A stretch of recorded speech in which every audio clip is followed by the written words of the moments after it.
Ladies and gentlemen, please welcome back the Chair of AHCA, Michael Wylie.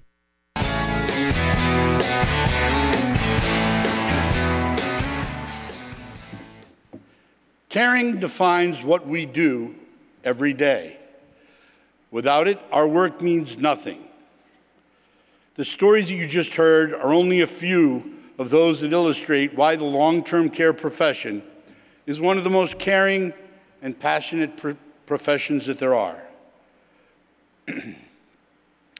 We want to hear your Why I Care story. When you visit the Expo Hall today and tomorrow, stop by the Why I Care selfie station. Share your reason for caring by writing it down and taking a selfie. We want to hear from everyone in this room. Not half of you, all of you. This morning, I want to share with you the 4 reasons why I care.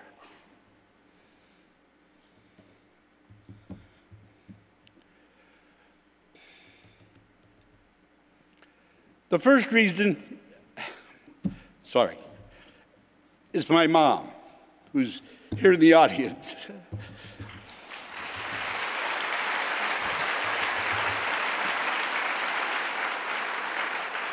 She's someone who's always thought of others first for her entire 81 years. And I now hope that finally she'll begin to think of herself first. That lesson has helped to define me.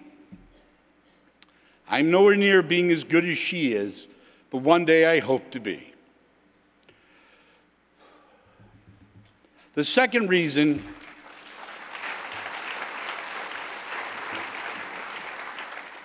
I knew I was going to have a hard time getting through this. I cried at The Wizard of Oz. I mean, it's like, God. The second reason is my hero, my dad. Many of you have heard me talk about him before. He was the most wonderful, loving man. The day my family and I made the decision, the heart-wrenching decision, to admit him to a Genesis center was one of the hardest days of my life.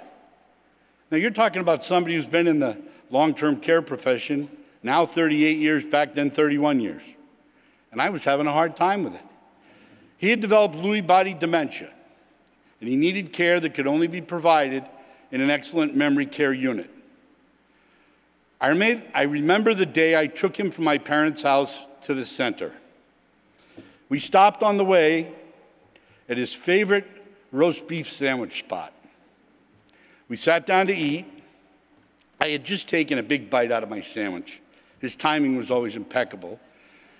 He looks me straight in the eyes and he said, "I'm not going home today, am I?" I thought for a moment, and then I said, "No, you're not, Dad." He then gently put his hand on my arm and he said, "Son, whatever you, Mom, and Susan have decided is fine. I trust you all." Well, we arrived at the center, and I made a phony excuse that I had to make an emergency phone call. And they shuffled me into the business office and shut the door, and I proceeded to cry my eyes out. I was really having a difficult time with it. All of a sudden, I felt this hand on my shoulder, and I turned around to see a young intern who, unbeknownst to me, was working in the corner.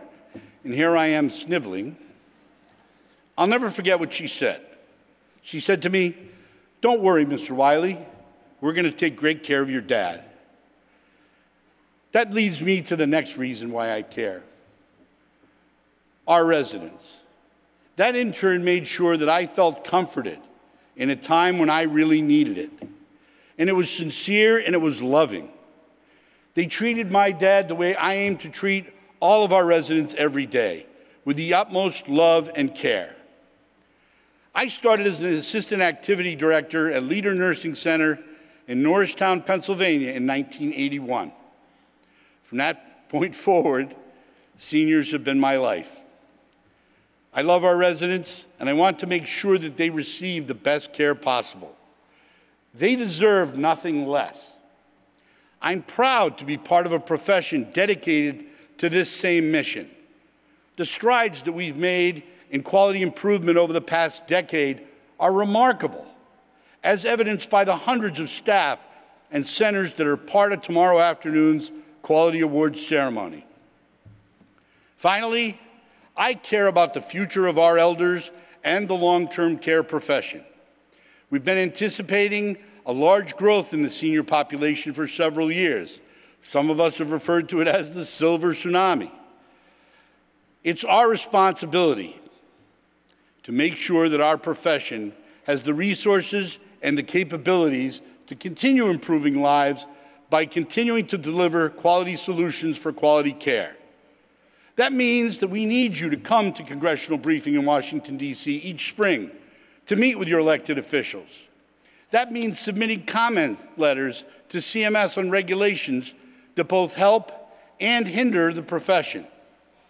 That means continuing to attend convention and take advantage of the education that will help you be successful. And that means considering becoming involved with AHCA at a higher level. I ran for the AHCA board many moons ago with a desire to make a difference. We have faced many challenges as a profession, from regulatory burden to the threat of a complete Medicaid disaster. We've also experienced much success. We're a powerful voice on Capitol Hill on a multitude of issues. And it's worth mentioning again the astounding improvements that we have all made in quality. Now, I stand before you this morning, hours away from the completion of my time as your AHCA board chair. I have loved every minute, even the really tough ones. But I know we must keep moving forward, and you will be in tremendous hands with the upcoming leadership. There's something special about each one of you. You are the most loving, caring, compassionate, and selfless people that I've ever met. That will bring our profession far in the near future and ensure the care for millions who will need us. I have 3 words of advice that I leave you with. Never stop caring. It has been an honor and a privilege to serve you. Thank you.